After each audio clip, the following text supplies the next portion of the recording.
Assalamualaikum warahmatullahi ta'ala wabarakatuh. Alhamdulillahilladzi yaqdi bil haqqi wal 'adl wa yahdi man yasha'u ila siratin mustaqim, yuqaddirul umura bi hikmatin wa yahkumu bi syar'i li hikmatin wa huwal hakimul alim. Asyhadu an la ilaha illallah wahdahu la syarika lah wa asyhadu anna sayyidana wa nabiyyana Muhammadan abduhu wa rasuluhu alladzi la nabiyya ba'dah. Allahumma salli wa sallim wa barik ala sayyidina Muhammadin wa ala alihi wa ashabihi ajma'in. Ayyuhal hadirun, ittaqullaha haqqa tuqatihi wa la tamutunna illa wa antum muslimun. Faqad qala Allah ta'ala fi kitabihil karim wa huwa asdaqul qailin. A'udzu billahi minasy syaithanir rajim. Bismillahirrahmanirrahim. Qul a'udzu birabbil falaq min syarri ma khalaq wa min syarri ghasiqin idza waqab wa min syarri naffasati fil 'uqad wa min syarri hasidin idza hasad. Al-ayah wal ma'na wallahu a'lam bi muradi, amma ba'd. Hadirin ma'asyiral muslimin, jamaah majlis ta'lim rahimakumullah. Puji syukur kehadirat Allah bahwasanya dalam kesempatan yang berbahagia ini kita masih diberikan kenikmatan oleh Allah Subhanahu wa taala, terutama kenikmatan keimanan, keislaman dan kesehatan yang alhamdulillah masih Allah anugerahkan kepada kita. Mudah-mudahan kita sebagai hamba Allah mampu mentasyarufkannya di jalan Allah untuk senantiasa bernilai ibadah di hadapan Allah Subhanahu wa taala. Sholawat ma'asalam ay makrunatan bita'lim, semoga tercurah kepada junjungan kita baginda yang mulia Rasulullah Muhammad sallallahu alaihi wasallam, para keluarga, para sahabat dan para pengikutnya, termasuk kita yang hadir di tempat yang berbahagia ini. Amin amin ya Allah ya rabbal alamin. Ibu-ibu hadirin sekalian yang saya hormati dan mudah-mudahan dimuliakan oleh Allah Subhanahu wa taala. Dalam pengajian kali ini kita akan coba melanjutkan kembali pengajian kita di minggu yang lalu, di mana kita masih berbicara tentang Quran surat Muawwidzatain, yakni Quran surat Al-Falaq dan An-Nas. Tapi dalam kesempatan yang berbahagia ini kita akan melanjutkan Quran surat Al-Falaq. Ya Bu, Bu, Bu, Bu, Masya Allah. Kenapa demikian? Quran surat Al-Falaq itu adalah salah satu Quran yang digunakan oleh kita untuk beristi'adzah kepada Allah Subhanahu. Apa sih Ustadz isti'adzah itu? Isti'adzah itu adalah mohon doa kepada Allah, itu isti'adzah, permintaan kepada Allah. Permintaan kepada Allah itu ada 3 macam, Ibu. Yang pertama apakah? Isti'anah, yang kedua istighosah, yang ketiga isti'adzah. Kalau isti'anah apa Ustaz? Meminta pertolongan kepada Allah. Dengan cara apa minta pertolongan kepada Allah? Wasta'inu bis-sabri was-shalah, kata Allah. Mintalah pertolongan kepada Allah dengan jiwa yang sabar dan senantiasa sholat. Itu juga minta pertolongan kepada Allah. Yang kedua, boleh nggak Ustadz minta pertolongan kepada selain Allah? Ya, dalam hal akidah kita tidak boleh, tetapi dalam muasyarah, kehidupan sehari-hari perlu. Cuman kalau minta pertolongan itu ditujukan dulu kepada orang yang mampu menolong kita. Tetapi hakikatnya meminta pertolongan hanya kepada Allah Subhanahu wa ta'ala. Itu mah syariatnya saja, hakikatnya Allah yang memberikan pertolongan. Lalu ada lagi istighosah. Istighosah apa Ustaz? Istighosah mah memohon kepada Allah untuk diselamatkan dari kebinasaan. Itu istighosah. Makanya kalau ada banjir, ada tsunami, itu kita beristighosah kepada Allah. Ya, apa artinya? Kita minta diselamatkan dari kebinasaan. Baik kebinasaan itu karena perantaraan makhluknya Allah ataupun ciptaan Allah yang tidak bernyawa. Ya, kita beristighosah. Cuma sayang kadang-kadang istighosah kita mah giliran ada tsunami baru istighosah. Tsunaminya sepi mah ada istighosahnya juga sepi lagi. Ya, kita itu mah waduh, barang lagi rame mah bencana, ya Allah, astagfirullahaladzim, astagfirullahaladzimnya juga, pokoknya masa harinya enggak mah 7 kali 7 malam itu enggak berhenti. Itu lepas bencananya hilang, biasa lagi. Ustaz, apa Rasulullah pernah beristighosah? Pernah. Kapan Rasul istighosah? Salah satunya ketika Rasulullah perang Badar. Rasulullah bela tentaranya cuma 300, kafir jahiliyah tentaranya 1000 orang dengan persenjataannya lengkap. Dikepung Rasulullah oleh 1000 orang bala tentara jahiliyah. Lalu bagaimana? Rasulullah beristighosah, bermunajat kepada Allah, mohon diselamatkan dari kebinasaan karena orang-orang kafir jahili tadi. Rasulullah berdoa bersama istighosah, banyak zikir, banyak istighfar kepada Allah. Apa ujungnya? Hingga Allah mengirimkan 1000 malaikat. Jangankan 1000, satu doang sentil ke 1000 orang kafir jahiliyah. Ujungnya Rasulullah menang. Itu ketika terjadi perang Badar terjadinya. Nah, kalau Quran surat Al-Falaq seperti kita sudah bahas di minggu yang lalu, ini adalah untuk beristiadah. Istiadah itu apa? Sama memohon kepada Allah, tetapi kita minta perlindungan kepada Allah Subhanahu wa ta'ala. Karena ini pun dari asbabun nuzul, sebab turunnya Quran surat Al-Falaq itu salah satunya adalah perlindungannya Allah kepada Kanjeng Rasul, di mana Rasulullah diselamatkan dari sihir-sihirnya orang kafir Quraisy jahiliyah yang namanya yakni Lubaid bin Ashab. Kemarin kita jelaskan. Al-Quran, Quran surat Al-Falaq itu ada berapa ayat kan?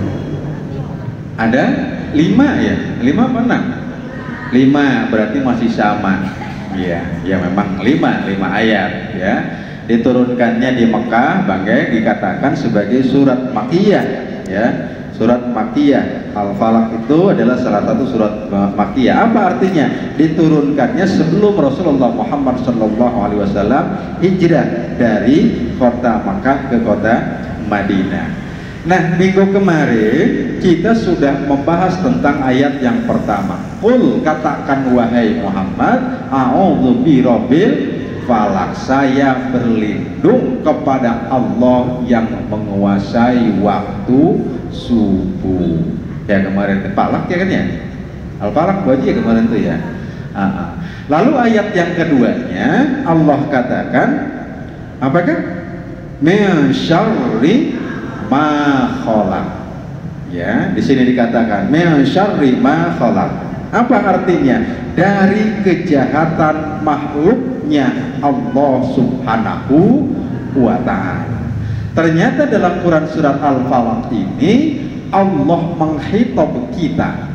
Allah memerintahkan kepada kita, Allah menyuruh kepada kita, kita diperintahkan untuk berlindung kepada Allah karena Allah yang menguasai waktu subuh. Yang kedua, kita diperintahkan oleh Allah menurut ayat yang keduanya berlindung dari kejahatan makhluknya Allah Subhanahu wa ta'ala.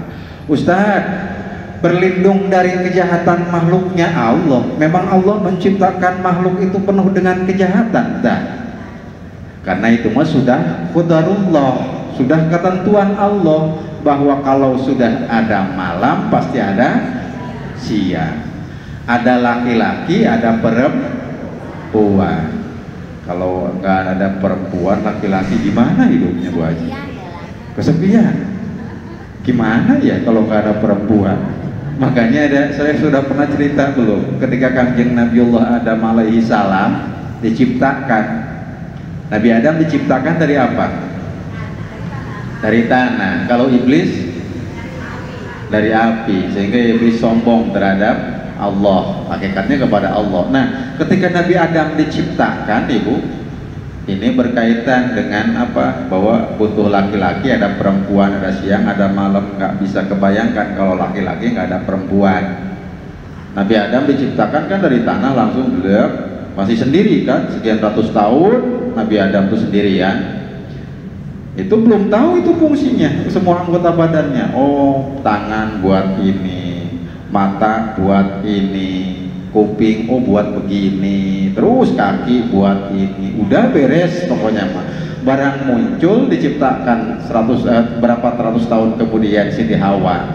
Nabi Adam masih bingung, barang ini yang satu buat apa yang fungsinya? Yang satu tuh yang buat buang air kecil gitu ya. Apa buat ini doang? Nah, ternyata nggak ada fungsinya. Barang Nabi Adam beres, Siti Hawa diciptakan. Ternyata setelah berdekatan dengan Nabi Adam, dengan Siti Hawa, itu tuh ternyata lain. Oh, berarti fungsinya buat ke sana. Apa artinya? Semua Allah ciptakan berpasang-pasangan. Itu maknanya ya. Qul a'udzu birabbil falaq min syarri ma khalaq. Dari kejahatan makhluknya. Kalau ada kebaikan, pasti ada keburukan. Air bagus enggak? Penuh dengan kebaikan enggak? Air penuh kan? Coba be Ibu, satu hari satu malam be itu tenggorokannya nggak disiram sama air, hausnya naudzubillah, nggak ketahan. Berarti air itu banyak manfaatnya. Itu air dari sisi positifnya. Sekarang apakah air ketika tumpah dari laut sekaligus jadi bagus enggak? Enggak. Makanya Allah katakan min syarri ma khalaq. Dari kejahatan makhluknya kamu harus berlindung kepada Allah Subhanahu wa taala. Di sini dikatakan. Maka ketika berbicara tentang makhluknya Allah, makhluk Allah itu ada yang makhluk hidup, ada yang makhluk mati. Ada makhluk Allah yang bernyawa, yang tidak bernyawa. Makhluk Allah yang berakal, yang tidak berakal. Masya Allah. Kalau kambing itu kan bagus, itu makhluknya Allah. Manfaat gak buat kita? Manfaat. Lalu kemudian ada kambing 1000 ekor, kita di tengah, keinjek nggak? Keinjek. Apa artinya? Berlindung. Belum lagi Ibu lagi sesapu begitu tuh di belakang rumah, iya kan? Masya Allah. Ada apa kan? Ada ular tanah. Itu makhluknya Allah, makhluknya Allah. Dan kita diperintahkan oleh Allah menurut Quran surat Al-Falaq ayat yang kedua tadi, min syarri ma khalaq. Kamu berlindung kepada Allah dari kejahatan makhluknya Allah Subhanahu wa ta'ala. Sekarang dikatakan, kalau sudah berbicara banyak lah ya, bisa mengakibatkan hal-hal yang tidak baik bagi manusia itu sendiri. Masya Allah. Makanya Allah sudah perintahkan. Lalu kemudian kejahatan makhluk hidup yang tidak berakal seperti binatang tadi dikatakan. Binatang itu kan fungsinya banyak bagi manusia, tetapi ada yang membahayakan. Maka Allah sudah memerintahkan kepada kita berlindung kepada Allah. Di sini mananya. Lalu yang tak kalah pentingnya Ibu, kita berlindung kepada Allah dari kejahatan makhluknya Allah itu adalah menurut para ulama dari kejahatan nafsu yang ada dalam diri kita. Itu makhluk Allah, bukan nafsu itu. Makhluk Allah karena ada di dalam diri kita, sehingga dikatakan contohnya dari perbuatan-perbuatan dosa kepada Allah Subhanahu wa ta'ala yang diakibatkan dari nafsu kita. Kenapa demikian? Allah katakan melalui Rasulnya, innan nafsa la amaratu bisu. Yang namanya nafsu itu sudah dari sananya memang senantiasa mendorong manusia untuk mengarahkan kepada hal-hal yang bersifat munkar di hadapan Allah Subhanahu wa ta'ala. Maka Allah perintahkan, ya, di sini kita diperintahkan untuk a'udzu birabbin nas. Kita diperintahkan untuk berlindung kepada Allah yang menguasai manusia. Lalu dalam surat Al-Falaq, qul a'udzu birabbil falaq min syarri ma khalaq, dari kejahatan makhluknya Allah Subhanahu wa ta'ala. Yang tak kalah penting, kata para ulama, kejahatan makhluknya Allah itu adalah kejahatan takdir buruk dan musibah. Itu pun kan diciptakan oleh Allah. Makanya kita diperintahkan untuk senantiasa beristi'adzah. Apa artinya ini? Maka kita memperbanyak baca Quran surat Al-Mu'awwidzatain terutama. Kalau dua itu Al-Mu'awwidzatain, yakni An-Nas, Al-Falaq. Tetapi ketika digabung tiga, Al-Mu'awwidzat, itu ditambah satu, apa? Al-Ikhlas. Nanti kita bahas satu lagi ke depannya, ya. Makanya tidak boleh ketinggalan. Minimal habis sholat, setiap habis sholat kita dawam membaca Quran surat Al-Mu'awwidzat tadi, An-Nas, Al-Falaq dan Al-Ikhlas, ya. Karena ini kalau baru dua itu Al-Mu'awwidzatain, yakni Al-Quran yang digunakan untuk memohon perlindungan kepada Allah Subhanahu wa ta'ala. Salah satunya adalah Quran surat Al-Falaq yang sedang kita bahas, ya. Nah, yang tak kalah penting menurut para ulama adalah kita berlindung kepada Allah dari makhluknya Allah itu adalah dari kejahatan atau dari keburukan takdirnya Allah Subhanahu wa ta'ala. Emang Ustaz ada takdir Allah yang buruk? Ada. Karena itu sudah qadarullah. Tapi Allah katakan melalui Rasulnya, la yazalul qada illa bid-du'a. Tidak akan berubah ketentuan Allah kecuali dengan doa. Doa yang paling mujarab, doa yang paling utama adalah Al-Quranul Karim. Salah satu Al-Quran yang bisa digunakan untuk berdoa adalah Quran surat Al-Falaq. La yazalul qada illa bid-du'a. Tidak akan berubah ketentuan Allah itu kecuali dengan doa. Ustaz, kalau begitu saya berarti saya kan sudah ditakdirkan oleh Allah nih mau meninggal tanggal 32 misalkan.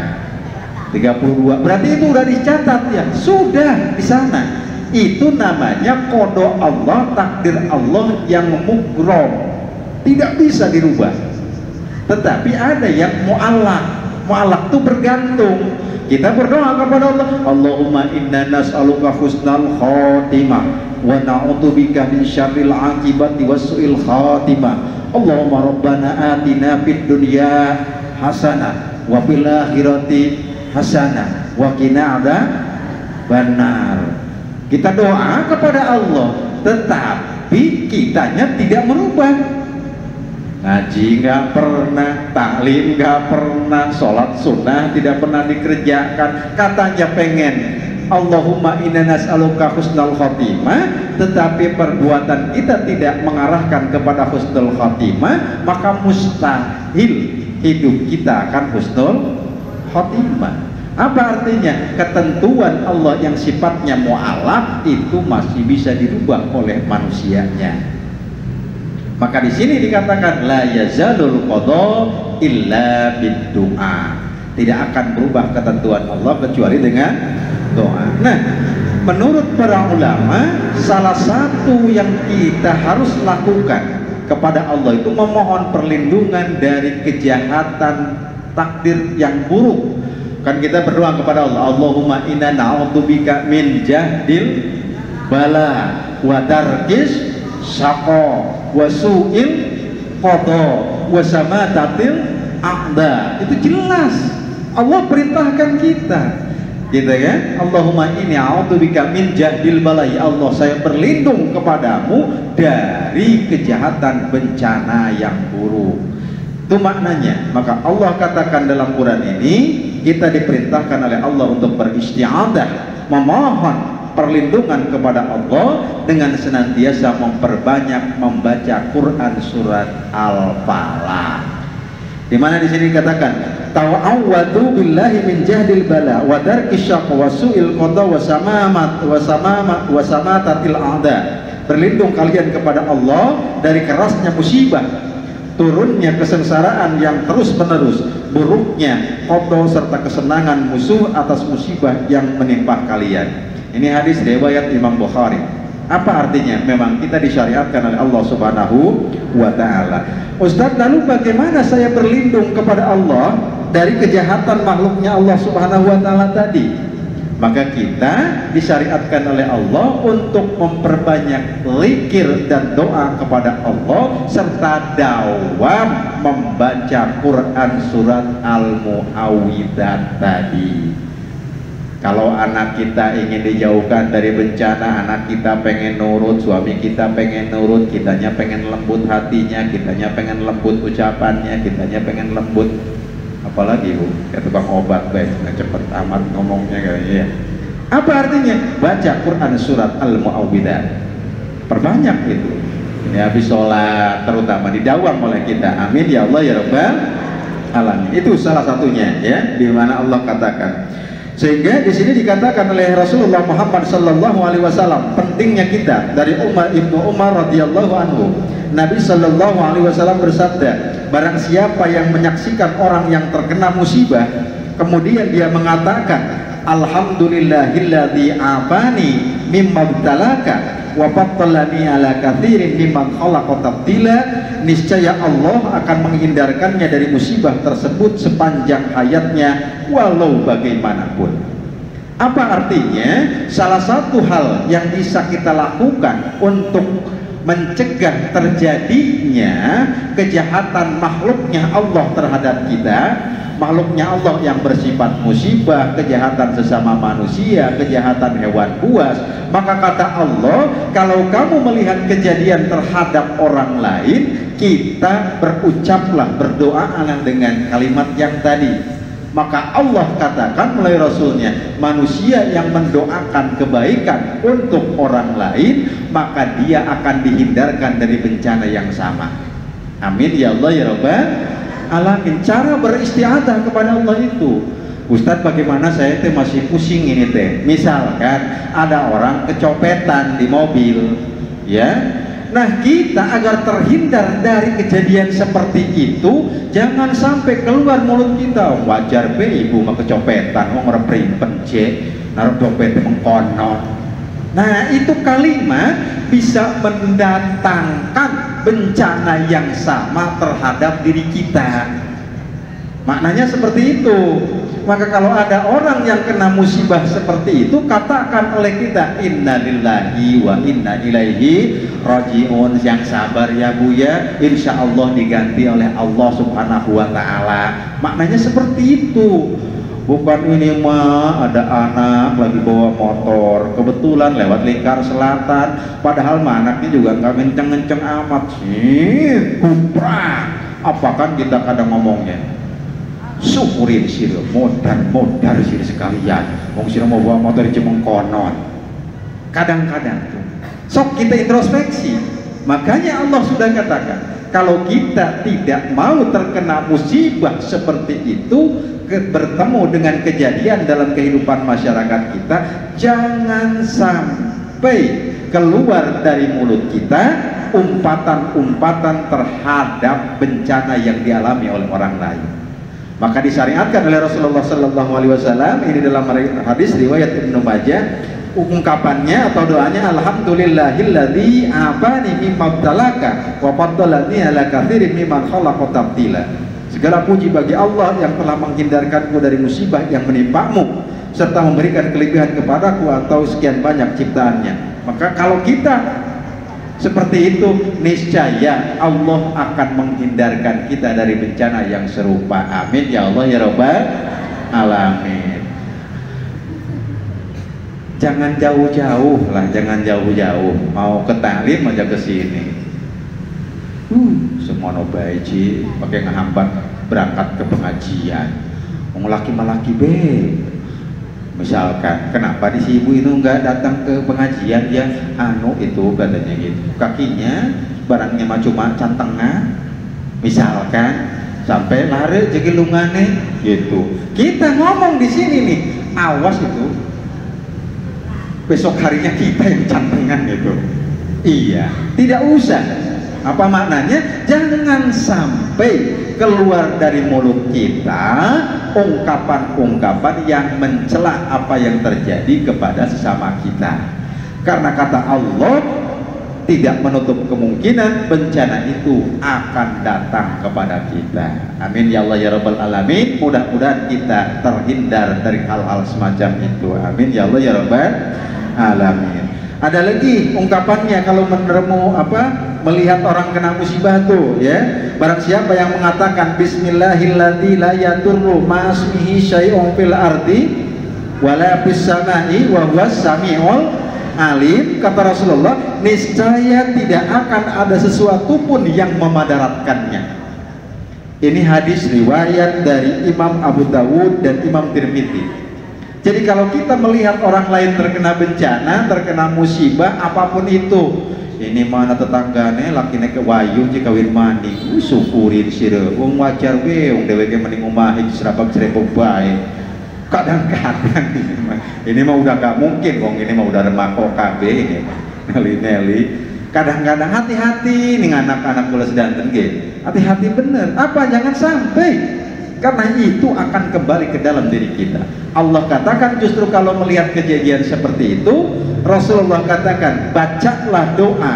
Apa doanya? Minimal ini, bismillahi la yadurru ma'asmihi syai'un fil ardi wa la fis samai wa huwas sami'ul alim. Ya Allah, maknanya ini salah satunya. Apa faedahnya? Allah oleh Rasulnya katakan kita tidak akan terkena musibah yang sama dan yang memadaratkan yang sama walau seperti apapun kejadiannya, insya Allah. Ini hadis Rasulullah Muhammad sallallahu alaihi wasallam.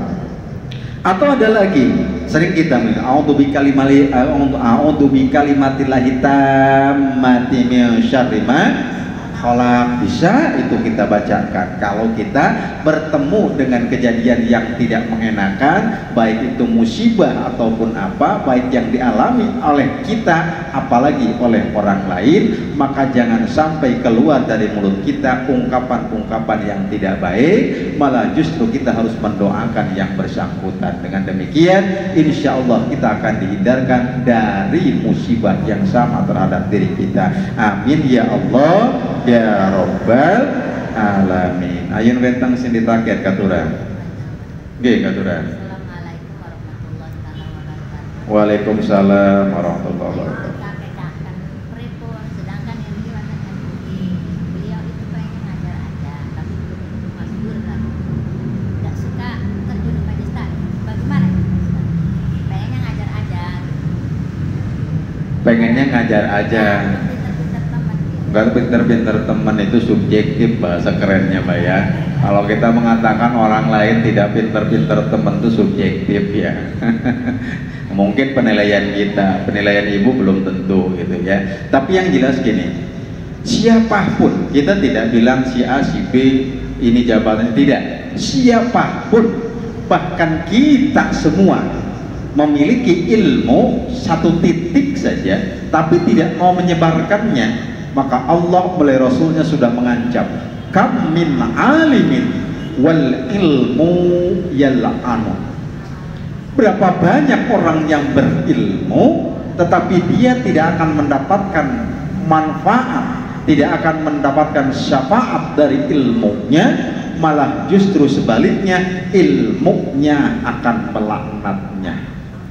Na'udzubillah, summa na'udzubillahi min. Ibu-ibu pinter ngaji Quran sampai tajwidnya hafal. Linuni intaskun walitanwini arba'u ahkamun fahud tabyini. Apa tuh itu? Itu soal apa? Itu hukum nun mati dan tanwin dalam ilmu tajwid tuh. Oh, hukum nun mati dan tanwin itu ada 4 gitu kan? Arba'un ada 4, idhar, idgham, ikhfa, ikhfa.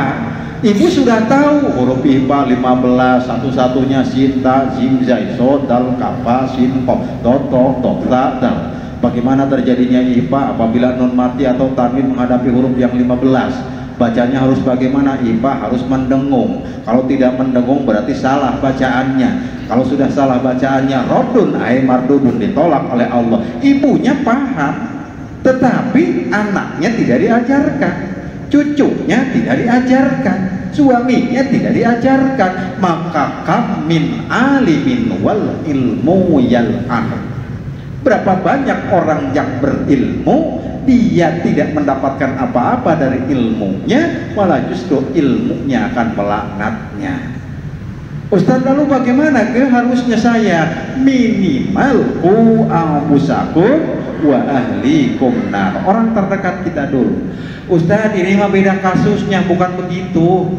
Dia tidak ilmu pengetahuan agamanya nggak seberapa, tapi pengennya tampil di depan baik.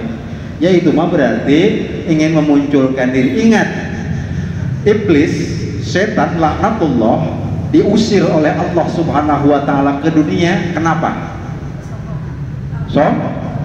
Sombong, iya kan? Takabur, sombong, takabur. Iblis diciptakan tadi dikatakan dari kobaran api, Adam diciptakan dari tanah.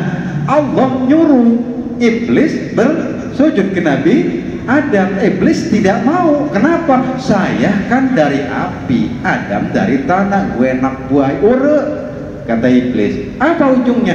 Allah usir bidarkil asfal, dan selama-lamanya dia tidak akan masuk ke dalam surga. Itu adalah buah dari sombong, itu buah dari takabur. Kita sebagai manusia biasa ada beberapa sumber yang bisa menimbulkan kesombongan dalam diri kita, yang tidak menutup kemungkinan akan sama dilaknatnya seperti iblis, laknatullah. Billah. Apa Ustadz yang bisa menimbulkan kesombongan dalam diri kita? Bahasa kasarnya gini, kalau orang bodoh sombong, buati, iya kan? Tuh, berarti yang pertama yang bisa menimbulkan kesombongan itu adalah ilmu. Itu bisa memunculkan orang menjadi sombong. Sombong terhadap sesama manusia, sombong terhadap Allah. Itu yang bisa menimbulkan orang sombong, itu ilmu. Yang kedua, apalagi Ustaz? Orang miskin sombong, kelewatan, iya kan? Kelewatan. Orang kaya sombong, wajar. Wajar sebenarnya. Ya itu bahasa kitanya, bahasa manusianya. Oh lah, atau Ustaz wajar gue dia mah sombong juga wong sugih je. Rezeki nege bro di dua juru bro di pangko ngelayan di tengah ima Ustaz tidurnya ke pakai bantal gulingnya juga dia maduin tuang katanya. Wajar be sombong. Oke, kalau begitu silahkan. Tapi kesombongan itu adalah akan mendatangkan laknat dari Allah Subhanahu wa ta'ala. Nah, untuk bila nanti madang nggak ada artinya, nggak ada. Orang kaya sini kamu sini. Kenapa kamu nggak taklim? Baru segitu aja, saya sibuk, apa nanti itu di akhirat dikumpulkan itu orang kaya yang banyak ngitung duit itu. Kenapa kamu nggak datang ke pengajian? Kata Allah melalui para malaikat, ya Rob, saya nggak berangkat ke pengajian, itu ada halangan. Halangannya apa? Sayanya lagi sibuk ngitung picis kan nantas oleh kusuran. Misalkan tuh, kata Allah panggil Nabi Sulaiman alaihi salam, dipanggil. Ternyata Nabi Sulaiman lebih daripada yang bersangkutan, enak baik tetap masuk.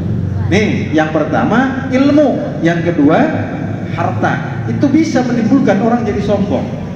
Ya, yang ketiganya yang bisa memunculkan kesombongan itu adalah jasadiah. Beda ibu jalannya. Orang yang gagah, ganteng, ya kan? Waduh, lain dah jalannya juga. Serasa dunia teh milik deweknya beda, iya kan?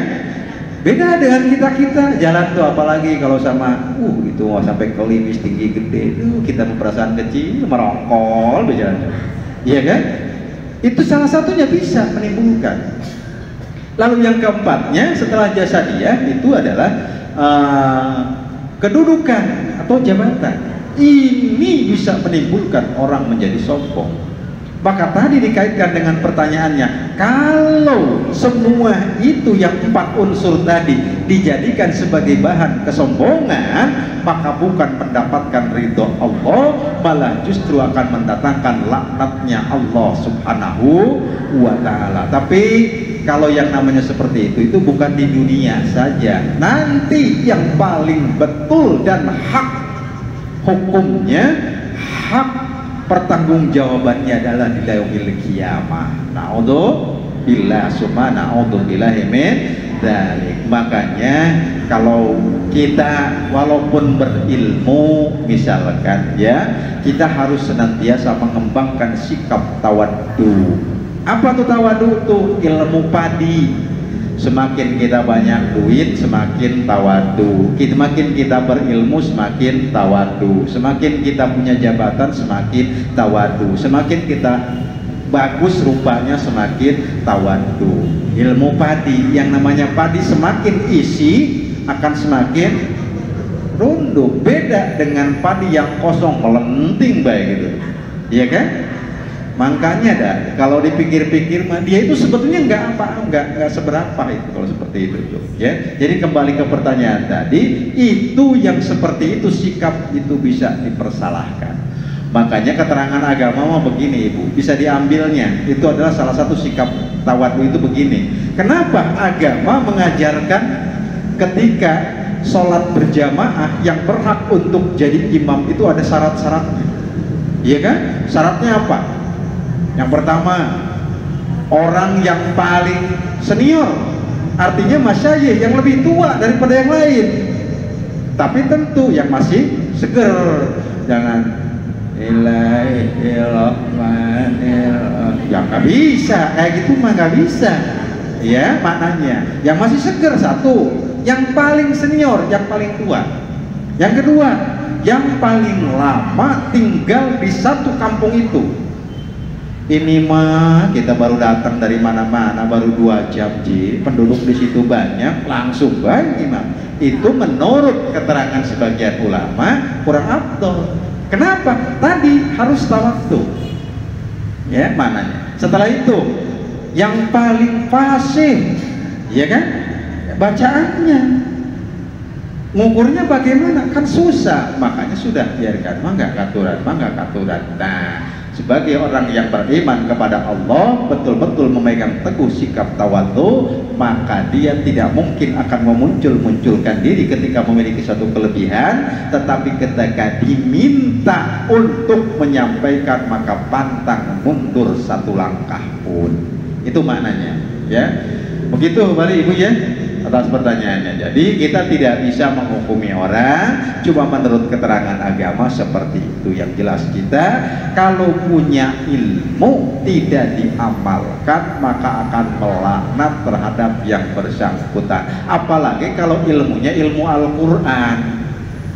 Ilmu Al-Quran itu ibu, jangan salah, saya yakin, hakul yakin, bahkan mungkin 150% bisa jadi 200%. Ibu-ibu mah pasti baca Quran. Kenapa? Dah tuh hari angkatan dulu mah tahun 50-40 habis maghrib juga boro-boro terkena apa ya, maghrib tuh jarang keluar aja, langsung habis jam 5:30 tuh sudah satu sarungan gitu kan ya, masuk ke surau, masuk ke masjid, baca Quran terus dengan guru. Kalau sekarang Masya Allah, kalau kita tidak menyebarkan itu kepada keluarga kita, ingat bahwa ada sebagian orang tua yang tertahan, bahkan batal untuk masuk ke dalam surga karena dia tidak mengajari anak-anaknya. Ustadz bener ada, Masya Allah, itu ada riwayatnya dari Rasulullah Muhammad Sallallahu Alaihi Wasallam. Mau masuk ke surga kita nggak jadi, ditahan oleh anak kita. Ya Rob, tahan dulu tuh Pak Haji Ujang. Kenapa? Kan itu bapak kamu. Iya. Kenapa laju? Betul, dia itu dulu waktu di dunia saya ini pakaian mah dikasih. baju mah dilengkepin, sepatu dikasih, mobil bahkan dikasih, semua dikasih, makanan saya dicukupi ya Allah. Tetapi ketika ibu bapak saya sholat, dia tidak pernah ngajak saya mau sholat mau enggak, mau ngaji mau enggak pernah diperingatkan. Maka ini akan berbahaya bagi kita. Maknanya satu hal yang harus kita laksanakan, maka kita selain untuk mentolak ilmu, tapi kita pun harus mencoba untuk menyebarkannya minimal kepada orang-orang terdekat kita. Amin ya Allah ya Rabbal alamin. Itu wenten malih katuran. Waalaikumsalam. Ya.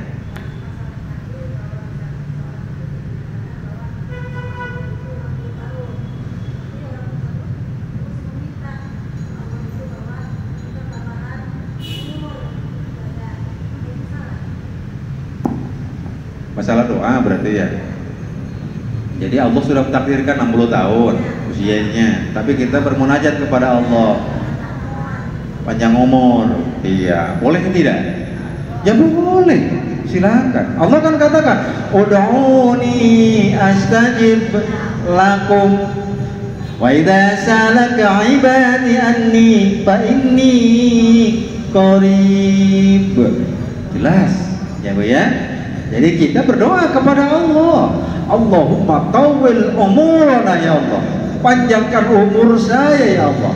Tetapi yang namanya minta dipanjangkan umur itu bukan bukan syariatnya kita ditambah dari 60 ke 70. Bukan. Kan Rasul katakan khairun nas man tala umruhu wa hasuna amalu.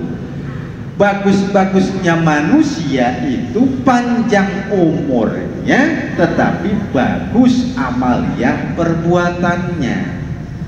Sobe sekarang saya sampaikan pertanyaannya. Ibu mending usia 40 tahun beres tapi amalnya cukup soleh sampai 40 tahun, atau 70 tahun tetap soleh? Ini mah jujur ya. Kita mendingan usia 40 tahun lalu meninggal tetap dalam keadaan soleh, atau kita sampai 70 tahun tetap soleh? Ya 70 tahun tetap soleh.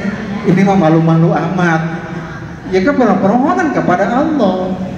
Tapi kalau pertanyaannya mendingan 40 tahun tetap soleh kita sampai meninggal, atau 70 tahun jadi suul khotimah? Ya sudah, mendingan 40 tahun husnul khotimah dalam keadaan soleh. Mau berapa tahun? 150 tahun? 200 tahun? Ada ujungnya, nanti ada ujungnya. Iya kan? Ada ujungnya, berapa ratus tahun pun ada ujungnya. Maka wah, ini saya jadi kajian begini, saya pernah baca buku, ibu bukunya itu mantep itu. Jadi menjemput kematian dari khawatir menjadi optimis.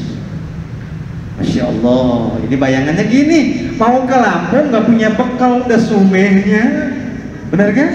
Tapi ketika kita merasa sudah mempersiapkan diri secara maksimal, kapanpun insya Allah. Apa artinya? Ketika kita berdoa kepada Allah itu, Allahumma tawil umurana wa sahih ansyadana wa qdi hajatana, itu syariatnya kita berdoa kepada Allah, minta usia kita itu lebih bagus dari sisi kualitasnya. Karena tadi yang namanya jodoh pati bagya cilaka, tatkala bayi masuk ke rahim ibunya itu panapah tubihir roh, kemudian ditiupkan roh dan ditentukan 4 hal.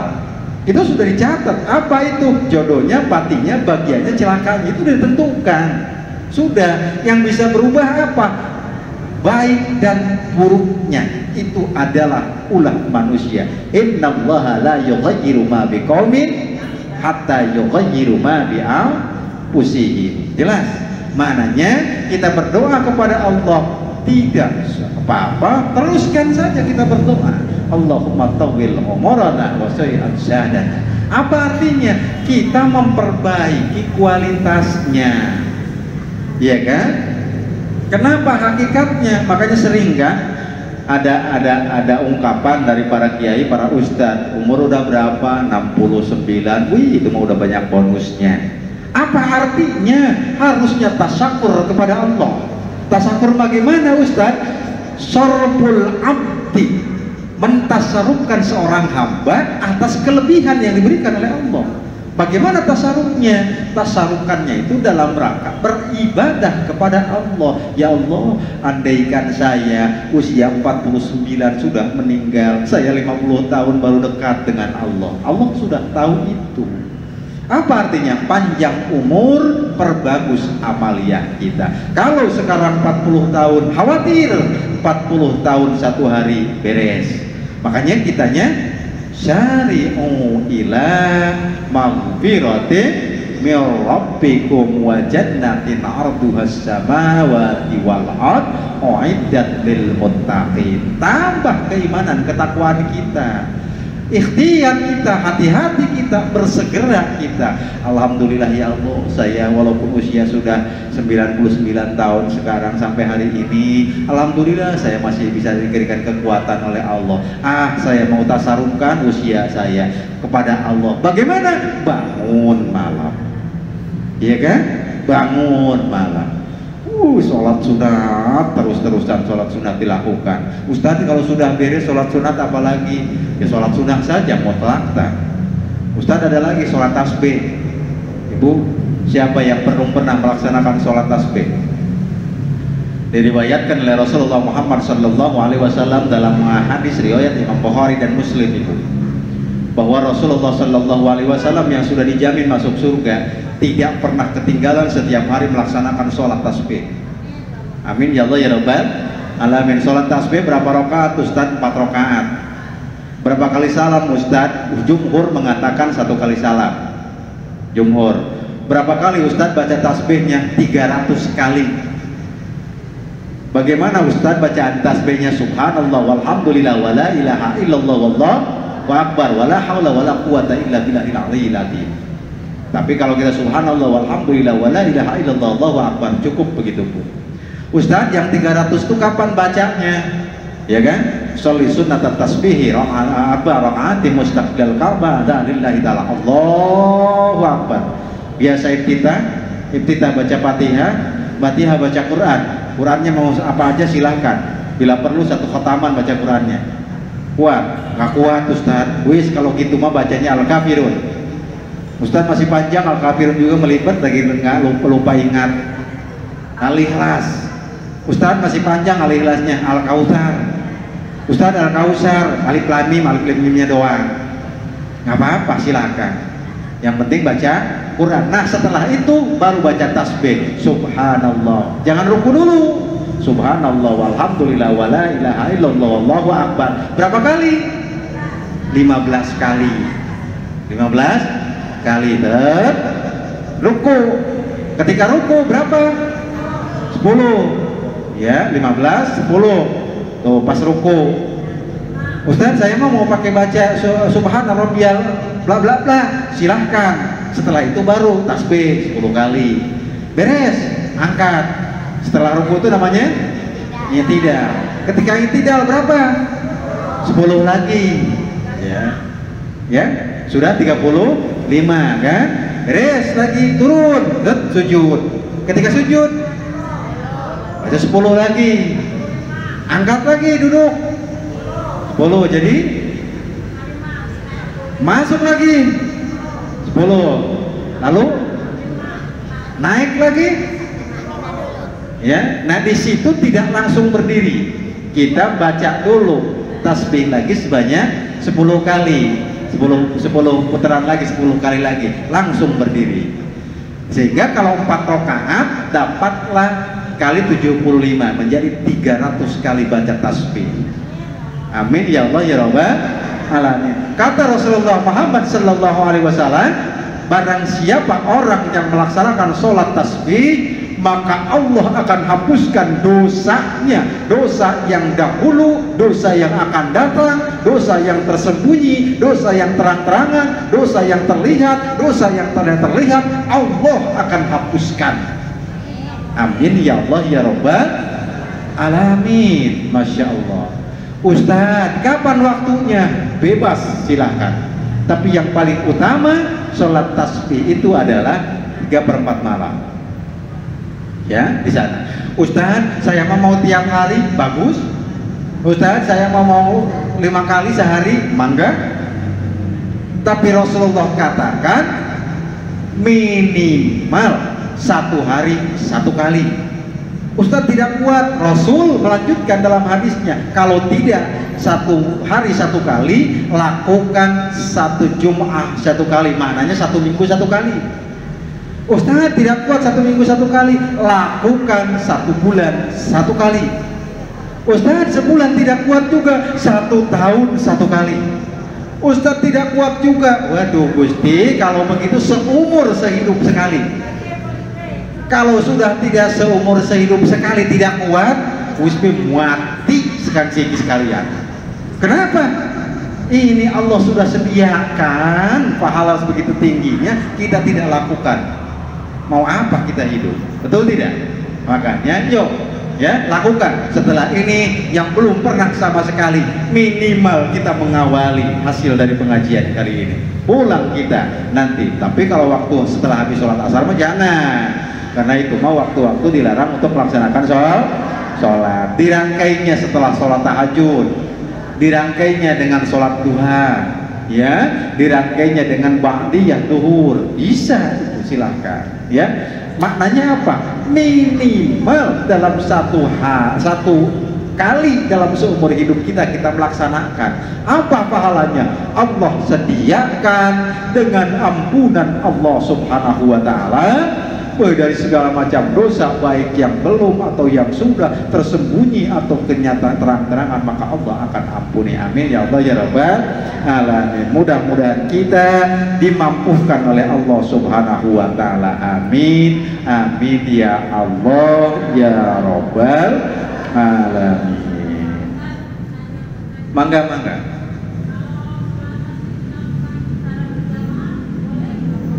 Dilakukannya berjamaah. Sholat yang tadi, nah, sholat tasbih itu dilakukan secara berjamaah, boleh tidak? Gitu ya. Maklum ini di pinggir jalan, jadi samar dengan suara mobil ibu gitu. Terus saya tuh terbiasa hidupnya di daerah gunung, jadi kalau gunung kan sepi, kalau ngomong harus teriak-teriak, ke sini gitu ya. Makanya kita kembali ke pertanyaannya, boleh tidak dilakukan berjamaah? Itu hukum dasarnya mubah, jaiz, boleh-boleh saja, ya. Yang penting kita meninggalkan kemafsadatannya, ambil kemaslahatannya. Maknanya bagaimana Ustadz? Kalau dengan berjamaah kita lebih khusyuk, silahkan, ya, mangga silahkan. Saya mah suka gimana gitu kalau sunat itu diberjamaahkan, jangan. Tidak ada larangannya, tidak ada juga perintahnya. Kalau mau berjamaah tidak ada larangannya, silahkan. Nah, kalau itu lain lagi, tujuannya malah lebih bagus kan ya. Itu tidak apa-apa. Silahkan saja. Bacaannya agak keras dikit gitu ya, sambil diajari. Tidak apa-apa ya, hakikatnya tidak apa-apa. Silahkan saja ya.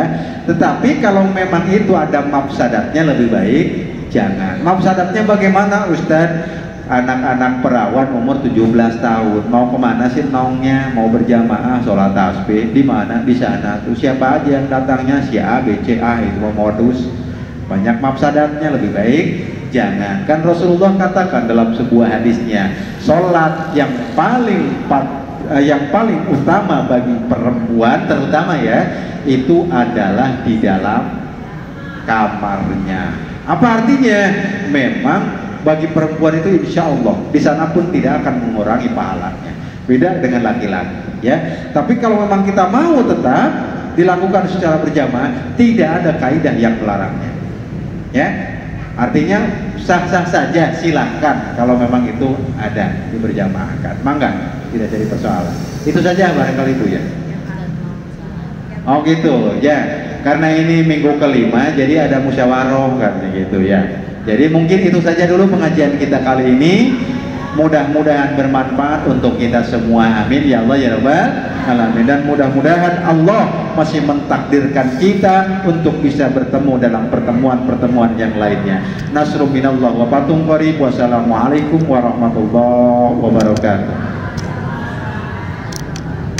Allahumma salli wa sallim wa barik ala sayyidina Muhammadin fil awwalina wal akhirin wa barik wa sallim wa radiyallahu tabaraka wa ta'ala an sadatina ashabi sayyidina rasulillah ajma'in.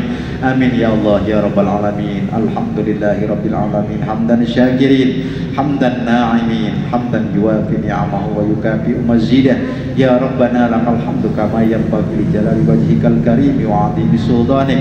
Allahumma salli ala sayyidina Muhammadin salatan tunjina biha min jamil ahwali wal afat wa taqdilana biha jami'al hajat wa tutahhiruna biha min jami'i sayyi'at wa tarfa'una biha indaka 'ala darajat wa tuballighuna biha aqsal ghayat min jami'il khairati fil hayati wa ba'dal mamat innaka 'ala kulli syai'in qadir. Allahumma inna nas'aluka husnal khatimah wa na'udzubika min syarril 'aqibati wa su'il khatimah.